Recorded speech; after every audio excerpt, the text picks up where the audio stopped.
Пайғамбарлар баяны. Hazreti Адам ата, аға Алла Тааланың саламы болсын. Аллахтан башқа. Адатта хикая дегенің белгілі бір жерде, белгілі бір вақыттың алқағында баяндалады емес пе? Анан қалса, анын қаарманы да көбінесе адам болады. Андан сырткары хикаялар илгери кайсы бир заманда деп башталат. Бирок бул жолку баяндалчу хикая таптакыр башкача. Анткени бул хикая адам баласы жаратылы элек мезгилден башталат. Убакытта, аймакта жок мезгилден. Ал кезде бир гана улуу жараткан бар болчу. Алладан башка эч ким, эч нерсе жок. Чексиз бейпилдик, чексиз улуулук бир гана анык эле. Жер шары да, ай күн да, жылдыздар да жок кез. Бир гана Алланын нуру бар. Ал нурду түшүнө ала турган акыл да, күч кубат да жарала элек. Убакыттан да, аймактан да мурун дегенибиз мына ушундан. Аллахтын жаратуусу. Аллах Таала жандуу жансыздын баарын жаратууну каалады. Жер шарды, жылдыздарды, учу кыйры билинбей мелтиреген деңиздерде жашаган балыктарды, күүлдөп соккон шамалды, түркүн түстүү гүлдөрдү, гүлдөн гүл тандап учуп конгон көпөлөктөрдү жаратмай болду. Көк бетин бербей каалгып учуп жүргөн канаттуулар менен дүйнөнү шаңга бөлөгүсү келди. Алла Таала бир нерсени жараткысы келсе, жөн гана бол деген буйрук берүүсү жетиштүү. Каалаган нерсеси заматта жаратылат. Кудуреттүү Аллах бүткүл ааламды, галактиканы, жер шаарын жана анын ичиндеги бардык жандуу жансыз нерселерди 6 күндө жаратты. Бирок бул жердеги 6 күн биздин түшүнүгүбүздөгү 6 күндөн таптакыр башкача. Анткени биздин бир күнүбүз жер шаарынын өз огунда бир жолу айлануусунан турат. Ал кезде жер шаары да, ай күн да жок болчу. Ошондуктан 6 күн түшүнүгүндөгү күндөргө биз Аллага таандык күндөр деп коебуз. Узундугу, кыскалыгы өзүнө гана тиешелүү мааниге ээ күндөр. Балким ал күндөрдүн бир күнү биздин миңдеген жылдарга, атүгүл миллиондогон кылымдарга туура келиши мүмкүн. Ким билет? Чындыгында эч ким биле албайт. Анткени мындай нерселерге жөн гана кайып, купуя сыр деп коебуз. Адам акылы жетпейт. Аллах Тааланын билдирүүсү менен гана билиниши мүмкүн. Ооба, Аллах Таала асман менен жерди, жандуу жансыздардын баарын жаратып, андан кийин бардык нерсенин жападан жалгыз эгеси деген сыпат менен аларды башкара баштаганын баяндайт. Бардык нерсе анын чексиз кудуретинин алдында сый менен ийилип, сажда кылганын, чексиз улуулугуна жана улуулугуна таң калып эсинен танганын дагы. Жашоо үчүн бардык жандуу ага муктаж. Бирок ал эч кимге жана эч нерсеге муктаж эмес. Анткени бардык нерсенин эгеси ал. Чексиз байлыктын аты да ал. Ааламда бардык нерсе анын жоомарттык каалгасынын алдында тилемчи. Аллах Таала нурдан жандууларды жаратты. Периште деп ат ыйгарды аларга. Аларды өзүнө элчи кылды. Алар болсо каршы чыгуу дегенди билишпеди. Буйрукка моюн сунушту дайыма. Алар Аллага сыйынууда чоңсунуп бой көтөрүшпөдү. Чарчашпады. Зээригип талыкпастан күнү түнү Алланы аруулашты. Ошондой эле оттун жалынынан да жандууларды жаратты. Аларга жин деген ат берип, көзгө көрүнбөс кылды. Жер бетинде жана асманда жашаганга уруксат берди. Алардын арасында жакшысы да, жаманы да бар эле. Адам атанын жаралышы. Ошентип Аллах Таала адамды жараткысы келди. Аллах Таала периштелерге жер жүзүндө мага халифа боло турган бир жандууну жаратам деди. Периштелер ал жакта бузукулук кылып, кан төгө тургандардыбы? А биз болсо алкоо мактуу айтуу менен сенин улуулугуңа табынабыз. Жана атыңды дайым аруу пакиза тутабыз дешти. Периштелер аруу, таза табиятка ээ болушчу. Жакшылыктан башканы ойлошчу эмес. Ушундан улам жаралуудагы жападан жалгыз максаты Алланы улуктап, ага шүгүр келтирүү деп билишчү.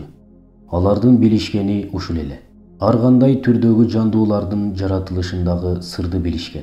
Бирок адамдын периштелерде болбогон бир өзгөчөлүгү менен жаратылышын түшүнүшкөн. Бул өзгөчөлүк Адамдын жер жүзүндө Алланын өкүлү болуусу болчу. Өкүлдүк Аллага таандык рухту алып жүрүү өзгөчөлүк эле. Мен силер билбеген нерселерди билем. Адамды эмнеге жаратып жатканымды мен жакшы билем. Силер билбеген дагы канчалаган сырлар бар. Адам жер жүзүндө жалаң гана жамандык кылып, кан төккөн жандуу болбойт болчу. Албетте, периштелердей таптаза да болмок эмес. Ал таптакыр башкача жан болмок. Өтө чоң сырды жүзөгө ашыруу үчүн жаратылмак. Бул илимдин сыры. Аллах Таала чексиз илими менен адамды топурактан жаратты. Периштелер Аллах Тааланын буйругу менен жер жүзүнүн ар кайсы аймактарынан ар кандай түстөгү бир ууштан топурак алып келишти. Адамдардын ар кандай өңдө болушунун сыры да ушул эле. Топуракка суу куюшуп, ылай жасашты. Андан кийин ылайды инсан калыбына келтиришти. Ошол кейипте Мекке менен Тоиф шаарларынын арасында 40 жыл жатып, как болуп бышкандай кургады. Мухаррам айынын 10-чу жума күнү рух берилди. Ошентип Аллах Таала адамды топурактан жаратты. Андан кийин ага бол деди. Жан келип болду. Топурактан жаратылгандыгы үчүн алгачкы инсанга адам деген ысым берилген. Адам жер жүзүндө эң алгачкы жаратылган инсан жана пайгамбар эле. Жогоруда белгиленгендей, ааламда андан мурун жаратылган периште жана жин гана бар болчу. Адамга сажда кылбаган иблис. Аллах Таала периштелерине ылайдан бир адам жаратарын, ага эң сонун келбет берип, өз рухунан рух үйлөп, жан бере турганын айткан болчу. Мына ошондо адамга баары сажда кылышмак. Бирок ибадат максатында эмес, сый-урматтарын билдирүү максатында. Ошентип адамдын денесине жан кирип, кыймылдап, дем ала баштады. Көзүн ачып караса, периштелер сажда кылып турат. Арасында бели ийилип тизеси бүгүлбөй турган бирөө гана бар экен. Адам анын ким экенин, кандай жандык экенин биле элек болчу. Али ага анын ысымы билдириле элек. Аллах Таала сажда кылуу буйругуна каршы чыккан бул жандыктан: "Эй иблис, мен өзүм жараткан жандууга эмнеге сажда кылбадың?" деп сурады. Иблис жагымсыз үнү менен: "Мен андан жогору турам.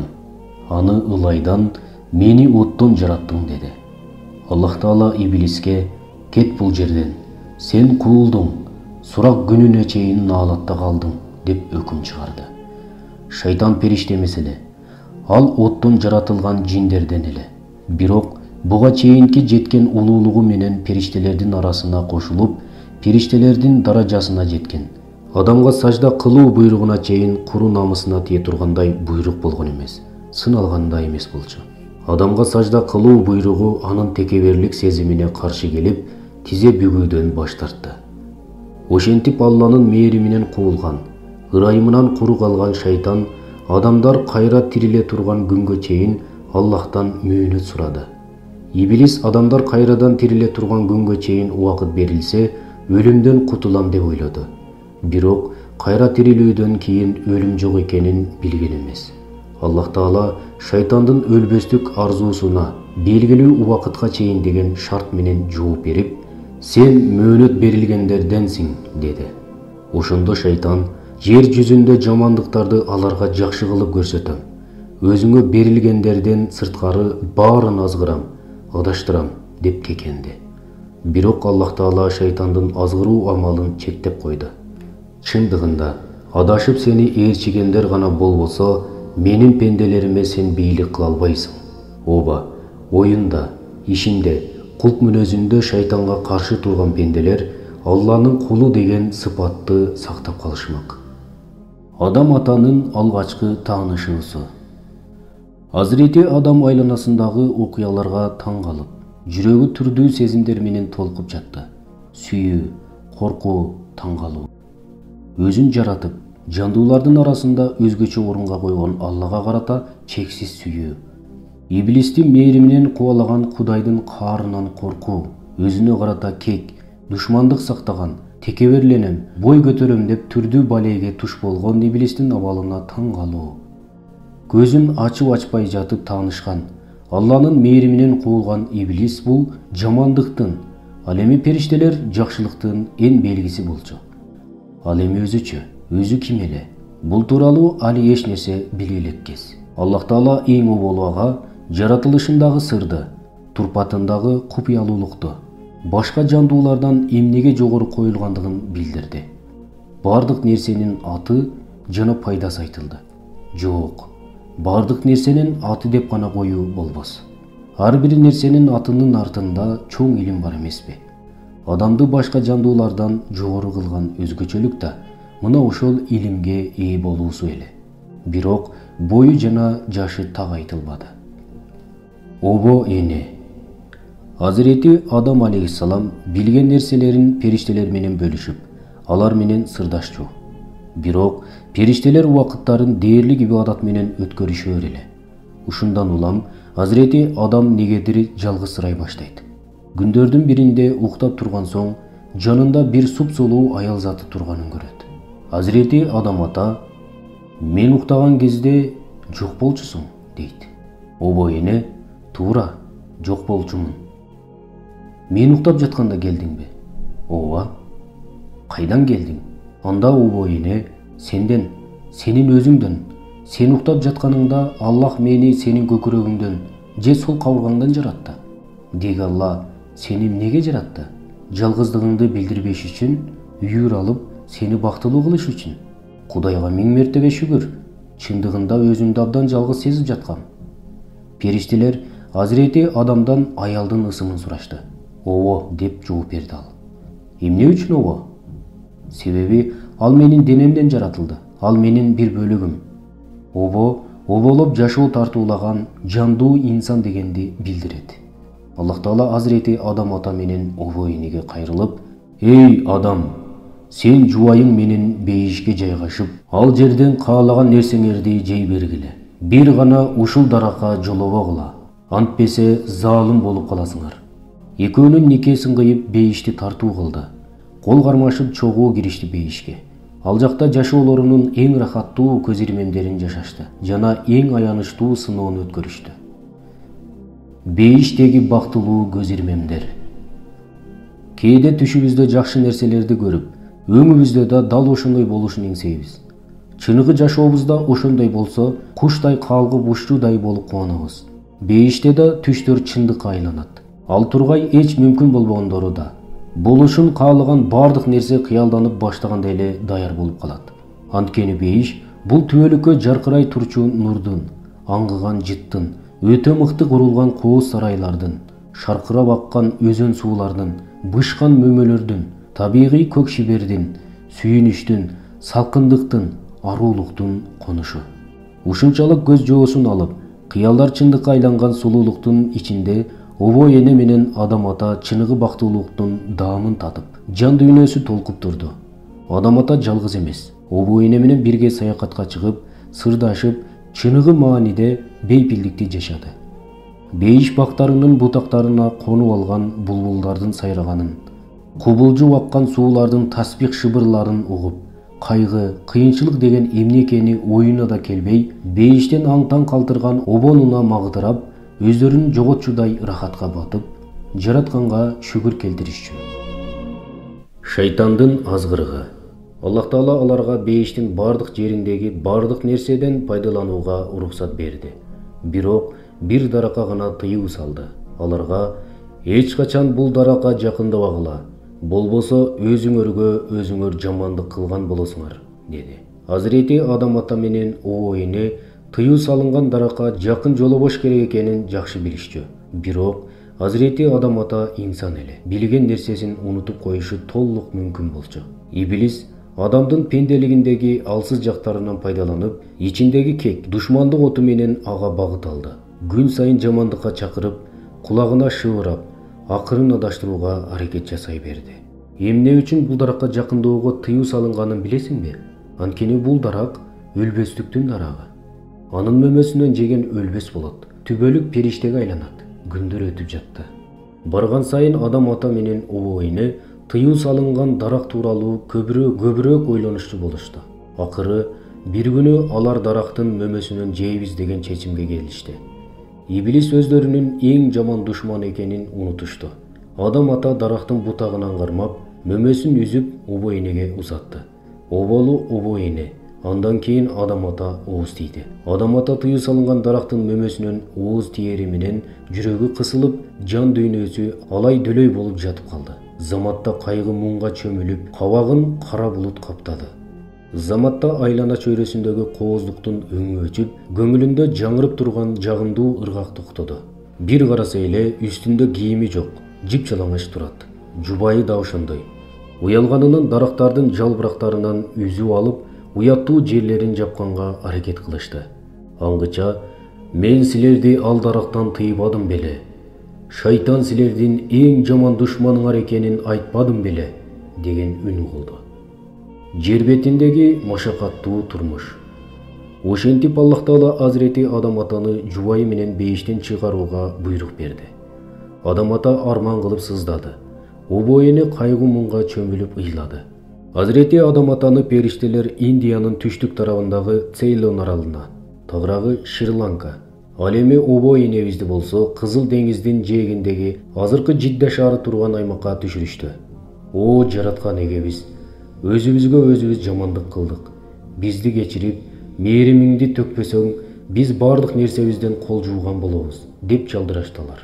Ооба, улуу жаратканга бутудой боздоп ыйлап, жалынып жалбарышты. Кетирген кемчиликтеринен улам, уятына чыдабай 40 жыл башын өйдө көтөрбөй буркурап ыйлап жүрдү. Эки жан бири-биринен 300 жыл алыста калышты.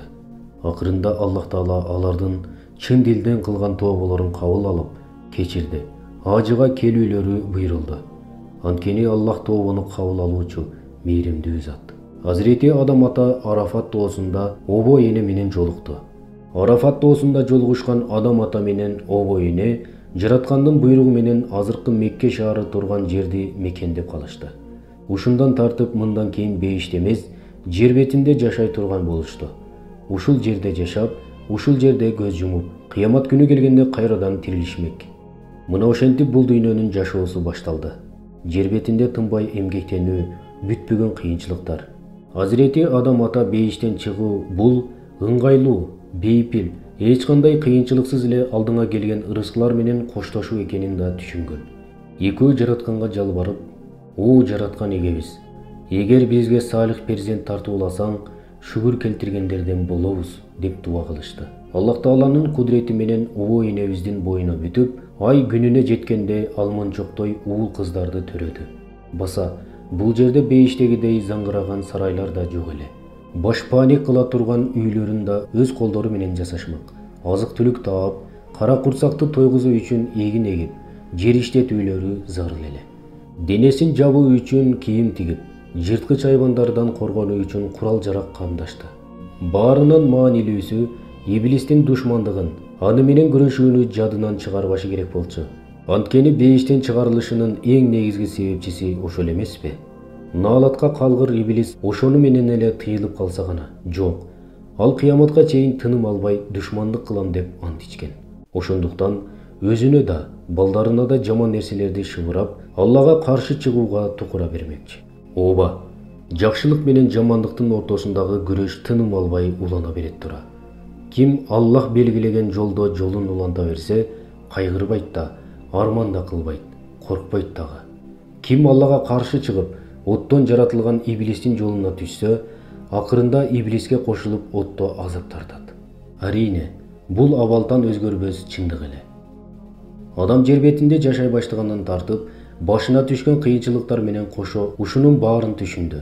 Кайгысын жеңилдеткен жалгыз нерсе анын жер бетине Алланын орун басары катары келиши болчу.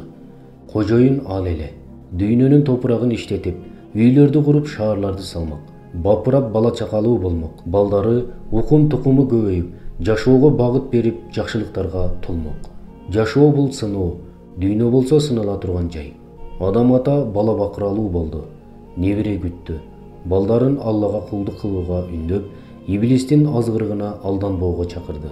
Анткени дүйнө сыноосун жеңиш үчүн шайтанды жеңиш керек эле. Жер бетиндеги алгачкы кылмыш. Обо энебиз ар жолкусунда эгиз төрөдү. Бирөөсү уул, бирөөсү кыз. Азирети Адам ата балдарын башка түгөйлөрүнө баш коштуруп жатты.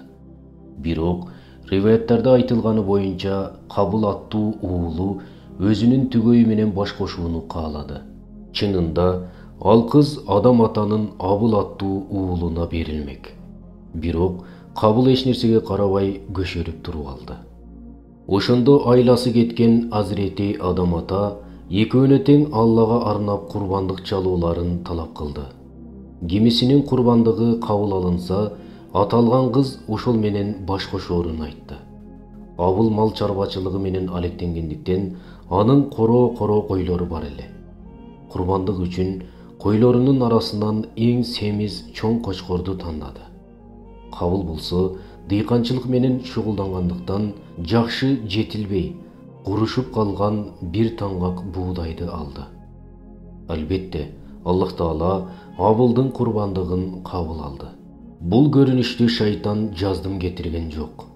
Ар бир көз карашты, ар бир жылт эткен ойду аңдып жүргөн бузуку Кабылдын ач көздүгүн, көрө албастыгын илгиртпей колдонууга жетишти. Ансыз да курбандыгы кабыл болбой, ызасы кайнап турган Кабылдын кан тамыры менен агылып, жүрөгүнөн кирип, мээсине чыгып бир тууганына каршы тукурду. Ошентип, Кабыл шайтанга алданып, бир тууганына "Мен сени өлтүрөмүн" деди. Абыл табиятынан жакшы мүнөздүү, адептүү жан болгондуктан ага карап, "Сен мени өлтүрүү үчүн кол көтөрсөң дагы, мен сага каршы чыкпайм. Кан төгүүдөн Аллах сактасын" деп жооп берди. Шайтан болсо ачуусу кайнап, ызага муунуп турган Кабыл менен каалагандай ойноду. Натыйжада так ошол каргашалуу күнү жер бетиндеги эң алгачкы кан төгүү жүзөгө ашты. Абыл ага "Сен өзүңдүн күнөөлөрүңө кошуп, менин да күнөөлөрүмдү мойнуңа алып, тозокулардан болосуң. Бузукулардын жазасы ушул" деди. Күн асмандан жадырай тийип, айлананы нурга бөлөп турган кез болчу. Абыл койлорун жайып коюп, бир дарактын көлөкөсүндө бейкабар уктап жаткан. Так ушундай учурду күтүп турган Кабыл акырын келип, колундагы жаныбардын сөөгү менен Абылды баштан ары катуу уруп калды. Абылдын аппак жүзү канга боелуп, ошол жерде көз жумду. Муну ошентип Кабыл бир тууганын өлтүрүп, жер бетиндеги алгачкы бузукулук ишти жасады. Ал шайтандын оюна кыйшаюусуз азгырылды. Ага чейин Азирети Адам ата аларга канча ирет шайтандын айламалдарын айтып, эскерткен болчу. Кабыл бир тууганынын жансыз денесин көргөндө гана түшүнөн ойгонгондой чочуп кетти.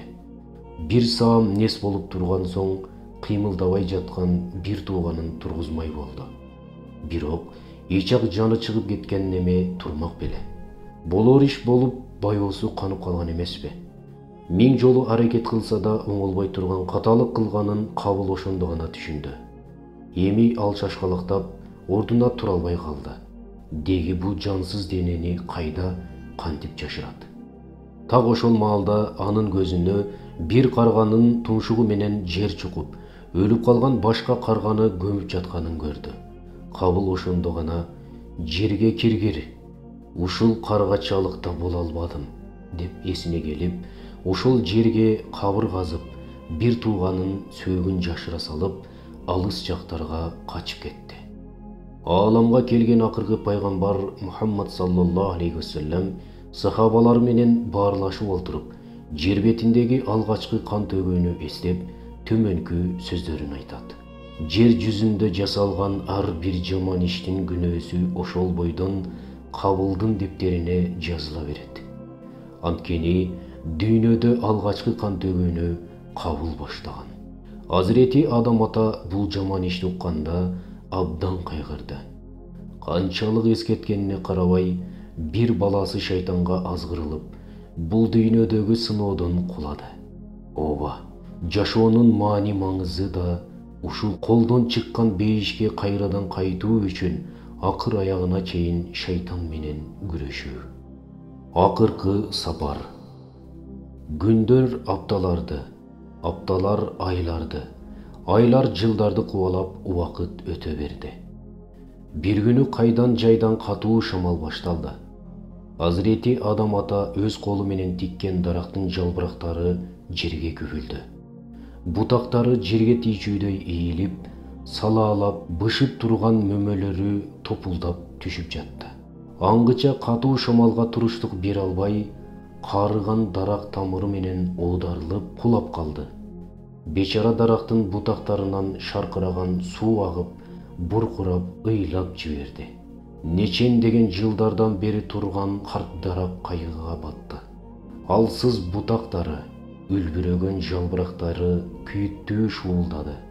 Ал тургай көк асманды бербей жымыңдаган жылдыздарда бороондо калгандай калтырап турду. Балбылдаган ай гана жаркыраган нурун чачып, жер бетин тинте карап жатты. Ал ушул түнү кандайдыр бир маанилүү окуялар болуп жатканын сезип турду. Бирок даана эмне болгонун биле албай койду. Акыры чыдамы кеткен жарыктык учкундарына буйрук берип, жерге карай чуркагыла, эмне болгонун билип, мага кабарлагыла деди. Көлкүлдөп толуп турган жарыктыктын шоолалары заматта жер бетине тарады. Тоолорду жаркыратып, үңкүрлөргө киришти. Сууларга чумкуп, деңиздердин түпкүрүн жойлошту. Анан өрөөндөрдү каптап, баштан аяк сыдырып өтүштү. Акыры алар бүт жандуу жансызды мөгдүрөтүп, жер бетин каптап турган улуу кайгынын сырын билүү үчүн Азирети Адамдын бөлмөсүнө кирип келишти. Ооба, айдын сүттөй жарык шооласы терезеден кирип, Азирети Адамдын жүзүн сылап өттү. Ал Азирети Адамдын акыркы демин алганын байкады да, жүзүн булутка жашырып ыйлап жиберди. Адамзаттын эң түпкү атасынын үйү өтө жупуну жасалгаланган бир бөлмөлүү жай эле. Дарактын бутагынан токулуп, гүлдөр чөп жар төшөлгөн жатак орун. Үстүндө так ошол кубарган чөптөрдөй жумшак, куудай сакалчан аруу пенде жатат. Айланасында атасы менен коштошуп, эң алгачкы Адамдын, эң биринчи пайгамбардын керезин укканы жыйылган бала чакасы, небере, чөгөрөсү. Акыры нердин кыбыратып, Адам ата керезин баштады. Ал бул жолу өз балдарына гана эмес, артынан келе турган бардык тукумуна кайрылып турду.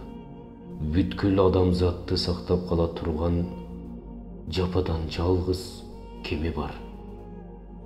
Ал ыйман кемеси. Анан шайтанга каршы колдонула турган жападан жалгыз курал бар. Ал Алланын пайгамбарлар аркылуу жөнөткөн кабарлары. Шайтанга каршы күрөштө Аллах Таала кулдарын жалгыз таштабайт. Аларга бейиш алып барчу жолду көрсөтө турган жол башчыларды, пайгамбарларды жөнөтүп турат.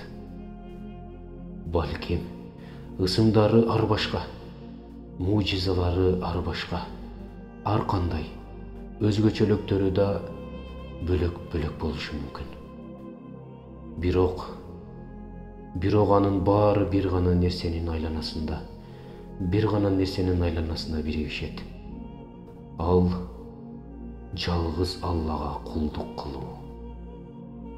Ошентип, тобо кылуучулардын устаты, Сафиуллах сыпатынын ээси, алгачкы адам, алгачкы пайгамбар Азирети Адам ата керезин айтып бүтүп, узак өмүрдөн чарчаган көздөрүн акырын жумду. Бир кезде көз алдына айланасын чулгап алып, ага салам берип жаткан периштелер көрүндү. Алардын арасынан бирөөнү даана байкады. Ал жан алгыч периште болчу. Анан эле заматта жүрөгү терең бейпилдикке бөлөндү. Көөдөнү ырахатка балкып, жүзү жаркып күлүмсүрөгөн бойдон руху бейиш гүлдөрүн, жыпар жытын аралап кетти. Алгачкынын алгачкысы. Адам ата дүйнөдөн кайтты. Ал алгачкы адам болчу. Бейиш менен бул дүйнө жашоосун көрдү. Алгач ката кетирген киши болду. Алгач кийинген, алгач тообо кылган, алгач пайгамбар болгон, алгач таухид ишеними үчүн күрөшкөн жан, алгач баланын кайгысын тартып, жер бетинде жер айдап кеткен алгачкы адам болду. Адам атанын мужизалары. Азирети Адам ата жан жаныбарлар, жапайы айванаттар менен сүйлөшө алчу. Суусу жок тоо таштарды колу менен уруп, бутактарды, шараккан сууларды чыгарчу. Колуна тийген кичинекей таштар бийик добуш менен Аллага зикир кылчу.